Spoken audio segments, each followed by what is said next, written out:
जय हिंद साथियों, आपका स्वागत है आपके अपने YouTube channel JKS learning institute में। तो फ्रेंड्स, मैं आज आपको बताऊंगा रिंगवर्म क्या होता है, जिसे हिंदी में कहते हैं दाद। अर्थात दाद क्या होता है और दाद का कारण क्या है और दाद को कैसे मैनेजमेंट करेंगे। आपको चाहिए दाद के बारे में फुल डिटेल्स, तो बने रहे वीडियो के लास्ट तक। So let's start the video. अब हम समझेंगे रिंगवर्म क्या होता है और रिंगवर्म का काज क्या है, फिर उसका कारण क्या है, जिसे हिंदी में क्या कहते हैं, दाद। क्या कहते हैं, दाद। तो यहाँ पर हिंदी में आप लिख लेंगे, क्या कहते हैं, दाद। इसे दाद भी कहते हैं। यहाँ दाद क्या होता है, रिंगवर्म इसके मतलब क्या है। रिंगवर्म में यह गोल गोल होता है, जहां पर इन्फेक्शन होता है वहां पर क्या होता है, यहाँ गोल गोल हो जाता है। क्या है, इसीलिए इसे क्या कहते हैं, रिंगवर्म में कहा गोल चकत्तेदार क्या होता है, इन्फेक्शन होता है, इसलिए इसे क्या कहते हैं, रिंगवर्म।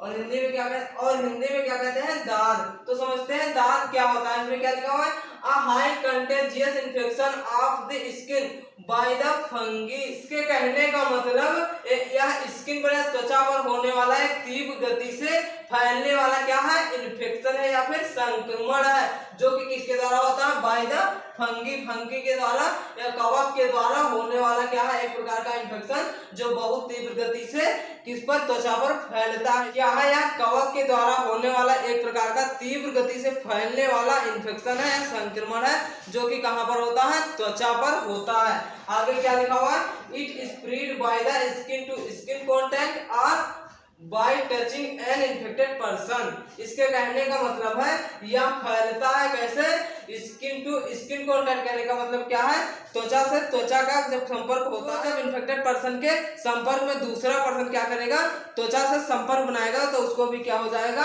संक्रमण हो जाएगा, किसका, रिंगवर्म का, फिर दाद का।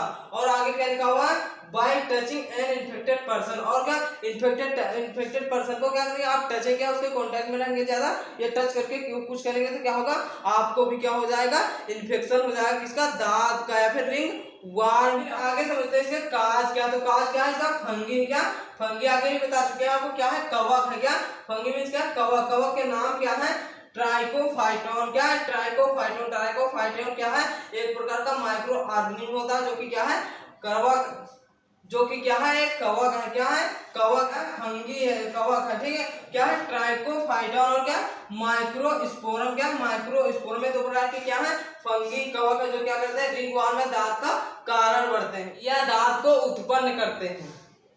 तो आई होप आप लोग समझ चुके हैं रिंगवर्म क्या है, अर्थात दाद क्या है और उसका काज क्या है। इसलिए वीडियो को पॉज करके एक स्क्रीनशॉट ले लें। फिर आप बताते हैं मैनेजमेंट ऑफ रिंगवर्म को आप मैनेजमेंट कैसे करेंगे। अब हम समझेंगे मैनेजमेंट ऑफ रिंगवर्म को कैसे मैनेजमेंट करेंगे।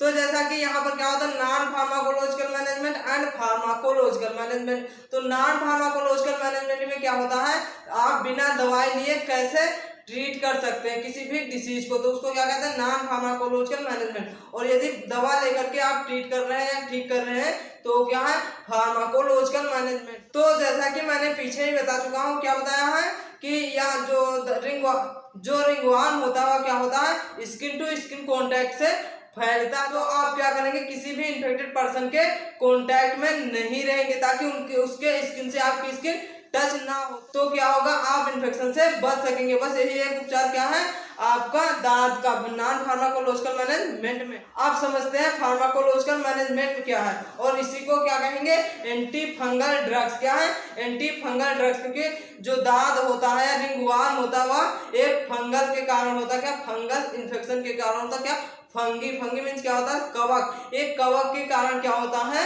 इन्फेक्शन होता है, किस चीज का, दाद का। क्या, दाद का या फिर रिंगवर्म का। क्या है, यह एक फंगल इन्फेक्शन है। इसलिए इन ड्रग्स, जितनी भी ड्रग्स आपको बताएंगे, क्लासिफिकेशन के बारे में आपको बताएंगे, तो क्या होगा, ये एंटी फंगल ड्रग्स का क्लासिफिकेशन भी होंगे। तो जैसा कि क्या है, फार्माकोलॉजिकल मैनेजमेंट में जैसे कि इसको पहले 5 कैटेगरी में डिवाइड, यहाँ पर आपको इस पेज पर 4 कैटेगरी बता दूंगा, फिर नेक्स्ट पेज पर एक कैटेगरी जो छूट गया उसको आपको बताऊंगा। तो जैसे कि क्या है, फार्माकोलॉजिकल मैनेजमेंट। क्या, फार्माकोलॉजिकल मैनेजमेंट, और यही ड्रग जो है इसको एंटी फंगल ड्रग्स के नाम से भी जानते हैं। यहाँ है कवक रोधी दवाएं, ठीक है। एक क्या है, classification of anti fungal drugs. यहाँ पहली ड्रग्स क्या, एंटीबायोटिक। आप क्या करेंगे, फंगल इन्फेक्शन हो जाएगा तो एंटीबायोटिक यूज करेंगे। क्या करेंगे? एंटीबायोटिक यूज करेंगे। एंटीबायोटिक में क्या है, दो कैटेगरी में डिवाइड किया गया। क्या? पहली क्या है? पहली कैटेगरी पॉलीइन। क्या? पॉलीइन। और दूसरी कैटेगरी क्या है? हेटेरोसाइक्लिक बेंजोफ्यूरान। क्या? हेटेरोसाइक्लिक बेंजोफ्यूरान। तो आप समझते हैं पहली कैटेगरी है पॉलीइन। पॉलीइन जो कैटेगरी है इसमें कौन कौन सी ड्रग्स आती हैं, तो उसके एग्जांपल क्या है?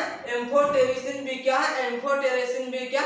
Amphotericin B. और क्या है? निस्टैटिन। क्या? और क्या है?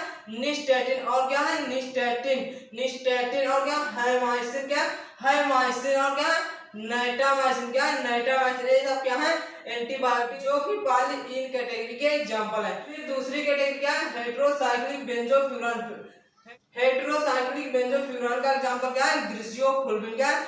ग्रिसियोफुल्विन। क्या है? ग्रिसियोफुल्विन। ये सब ड्रग्स क्या है? एक प्रकार के एंटीबायोटिक्स हैं। क्या है? एंटीबायोटिक्स हैं जो कि क्या है? दाद में यूज होती है, रिंगवर्म में यूज होती हैं और रिंगवर्म को ट्रीट करती है। क्या है? रिंगवर्म को ट्रीट करती है। फिर दूसरी कैटेगरी क्या है? Antimetabolite. क्या? Antimetabolite. एंटी मेटाबोलाइट का एग्जांपल क्या? फ्लूसाइटोसिन। क्या? फ्लूसाइटोसिन। क्या? फ्लूसाइटोसिन। क्या है? फ्लूसाइटोसिन। और फिर तीसरी कैटेगरी क्या? एजोल्स। क्या? एजोल। जिनके सफिक्स में क्या आता है? एजोल आता है। क्या है? एजोल। जिनके सफिक्स में क्या आता है? एजोल। क्या है? एजोल। क्या है? एजोल। वो सब क्या है? एजोल कैटेगरी से बिलोंग करती है। क्या? एजोल कैटेगरी से। जो एजोल कैटेगरी है इसको दो कैटेगरी में डिवाइड किया गया है। पहला क्या? इमिडाजोल। क्या? इमिडाजोल। क्या? इमिडाजोल। दूसरी कैटेगरी क्या? ट्राइएजोल। क्या? ट्राइएजोल। क्या? ट्राइएजोल। जो इमिडाजोल कैटेगरी है इसके एग्जांपल क्या? क्लोट्रीमाजोल। क्या है? क्लोट्रीमाजोल। और क्या? इकोनाजोल। क्या? इकोनाजोल। क्या? इकोनाजोल। और क्या? माइकोनाजोल। क्या? माइकोनाजोल। क्या? माइकोनाजोल। और क्या? कीटोकोनाजोल। क्या? कीटोकोनाजोल। ये सब चार प्रकार की ड्रग्स क्या हैं? ये चार प्रकार की ड्रग्स क्या है? इमिडाजोल कैटेगरी से। और क्या? ट्राइएजोल। क्या? दूसरी कैटेगरी क्या? ट्राइएजोल। इसके एग्जांपल क्या? फ्लूकोनाजोल। क्या? फ्लूकोनाजोल। क्या? फ्लूकोनाजोल। इसकी फेमस ब्रांड में आते हैं फ्लूका टैबलेट। क्या? क्या होते हैं? फ्लूका टैबलेट। क्या होते हैं? फ्लूका टैबलेट। और क्या है? इट्राकोनाजोल। क्या? इट्राकोनाजोल। इट्राकोनाजोल के क्या कैप्सूल आते हैं। तो ये सब क्या है? एजोल्स कैटेगरी के ड्रग्स हैं। क्या? एजोल। ये जितनी भी ड्रग्स हैं इनमें क्या है? लास्ट में एजोल्स सफिक्स जरूर आता है। क्या? जहां जैसा कि यहाँ पर क्या है? एजोल्स। और क्या है? यहाँ पर एजोल्स। और क्या है? हर एक ड्रग्स में क्या होंगे? क्या होंगे? लास्ट में सफिक्स एजोल्स आएगा। क्या होगा लास्ट में? यहाँ पर सॉरी लास्ट में क्या आएगा? एजोल्स आएगा। क्या? एजोल्स आएगा। क्या? एजोल्स आएगा। आप समझते हैं फोर्थ कैटेगरी क्या है? फोर्थ कैटेगरी क्या है? Allyl amine. क्या? Allyl amine. क्या? Allyl amine. क्या है? Allyl amine. एलिल एमीन का एग्जांपल क्या है? टर्बिनाफाइन। क्या? टर्बिनाफाइन। क्या? टर्बिनाफाइन। तो आई होप आप लोग समझ चुके हैं एंटी फंगल ड्रग्स का क्लासिफिकेशन क्या है। आप एंटी फंगल या रिंगवर्म को कैसे ट्रीट करेंगे, कौन सी ड्रग्स यूज करके फंगल इन्फेक्शन को कंट्रोल करेंगे या फिर दांत के इन्फेक्शन को खत्म करेंगे। इसलिए वीडियो को पॉज करके एक स्क्रीनशॉट ले लें। फिर आपको बताते हैं फिफ्थ कैटेगरी की ड्रग्स रह गई तो आपको नेक्स्ट पेज पर बताते हैं। अब हम समझेंगे रिंगवर्म के फार्माकोलॉजिकल मैनेजमेंट में फिफ्थ कैटेगरी की ड्रग्स क्या है। तो फिफ्थ कैटेगरी की ड्रग्स में क्या है? Other topical drugs. क्या? अदर टॉपिकल अन्य क्या है? टॉपिकल यूज होने वाले ड्रग्स। टॉपिकल क्या होती है? जैसे सरफेस पर यूज होने वाली क्या है ड्रग्स। उसके एग्जांपल क्या है? टोलनफ्टेट। क्या? टोलनफ्टेट। और क्या है? Benzoic acid. क्या है? Benzoic acid. क्या है? Benzoic acid. और क्या? क्यूनियोडोक्लर। क्या? क्यूनियोडोक्लर। क्या? क्यूनियोडोक्लर। और क्या? Sodium thiosulphate. क्या? Sodium thiosulphate. ये सब ड्रग्स क्या है? एंटी फंगल एजेंट्स होती है। क्या होते हैं? एंटी फंगल एजेंट्स होती है। क्या?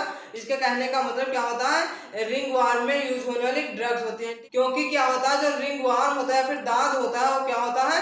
फंगल के कारण होता है। क्या होता है? फंगी के कारण होता है, कवक के कारण होती है। तो कवक को रोकने वाली ये ड्रग्स होती हैं, इसीलिए इनको क्या कहते हैं? Anti fungal drugs. तो आई होप आप लोग समझ चुके हैं फिफ्थ कैटेगरी के ड्रग्स। इसलिए वीडियो को पॉज करके एक स्क्रीनशॉट ले लें। यदि आपको वीडियो इन्फॉर्मेटिव लगा है तो चैनल को सब्सक्राइब कर लें ताकि आपको डेली पर डेली नोटिफिकेशन मिलती रहे और अपने फ्रेंडों को शेयर कर दे ताकि उन्हें भी इंफॉर्मेशन मिल सके। और यदि आप एक मेडिकल स्टूडेंट हैं तो इन सभी ड्रग्स को क्या करें? याद कर लें, अच्छे से याद, ताकि आप किसी भी एग्जाम में एंटी फंगल ड्रग्स पूछी जाए तो आप अच्छे से क्लासीफाई कर सके। आप बने रहे हमारे चैनल पर और आपको मिलती रहे बेस्ट इंफॉर्मेशन। इस वीडियो को इसी के साथ समाप्त करते हैं। मिलते हैं नेक्स्ट वीडियो में एक नई जानकारी के साथ।